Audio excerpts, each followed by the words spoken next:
আমাদের একটা বিটার বই ইনার আমার ছোট বোনের বিটার বই ওই মেয়েটার ঘা হলো দুধি ঘা হলো তো সেই ক্যান্সার হলো সেই তাহলে কুষ্টিয়ার হাসপাতালে নিয়ে এসে হইলো ওই মেয়েটা দেখিলো চিকিৎসা দিয়ালো টাকা পয়সা কম জম নিয়েছে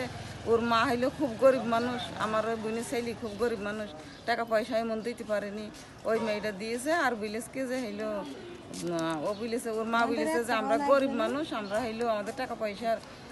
আমাদের হইলো আল্লাহ ছোট ঘরে বড় রোগ দিয়েছে এইভাবে কান্দাকাটি করেছে তো ওই ডাক্তার মেয়েটা বিলেস কি যে তুমি চিন্তা করো না তো আমার স্বামী সন্তান কিছুই নেই খালি মেয়েটা আমি ভালো করে মেয়েটা আমি রেস্টি করে নেবো তা ওর মা আবার বলেছে যে রেস্টি করে নেও তার মেয়েটা বেঁচে থাকলেই ভালো যেখানেই থাক জানে তো বেঁচে থাকবি দুইটু বাচ্চা মেয়ে এইভাবে করছে ওদের সাথে বিরাট খাতের খাওয়া পড়া ওরা সেই বাড়িতে এসে মসজিদ ইতে থেকে আজকের ঘটনা আজকে কি হয়েছিল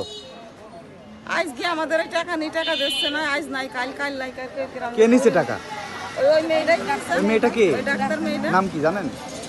ডাক্তার মেয়েটা টাকা সবাই দিছেন ভাই আমি তো কথা বলছি ভাই আমি তো সব কথা না আপনাদের একটা লোক হারিয়ে গেছে সে কেন মানে মাথা খারাপ করে আজকে এই জন্য আপনারা টাকা চাইতে গেছেন আমরা টাকা চাইতেছি আমরা টাকা নিতেছি আমাদের এই ভিটার ববিলে চলো আমি যেখানে আছে ও তো এখন ফোনও ধরছে না কিছুই না তাহলে ও যেখানে থাকে সেই কিনে চল তা আমরা ধরো ওরা তো ওর কাছে চিনি আমরা ওকে বেশি চিনি ওর সাথে আমাদের টাকা দেওয়া সম্পর্ক সব ওর কাছে টাকাটা ধরো আমরা একদিন ধরো আপনার আপনি কি হাতে ডাক্তারের হাতে দিবেন নাকি কার হাতে টাকাটা দিবেন ডাক্তারের হাতে দিয়েছি দিয়ে ধরো দিয়েছি তো ওনার কথা মতন দিয়েছি আমরা তো ডাক্তারকে চিনিনি আমরা তো জানি না আমাদের তো কার কথা মতো পরিচিত নেই। দিয়েছেন আমরা দিয়েছি আমাদের এই ভিটার বোর হাত বিটার বউ কই আপনার বিটার বউ অসুস্থ ইতে আছে আমরা ধরো ওকে চিনি আপনার নাম কি চাচি আমার নাম পারুলা বাড়ি কোথায় বাড়ি চড়ে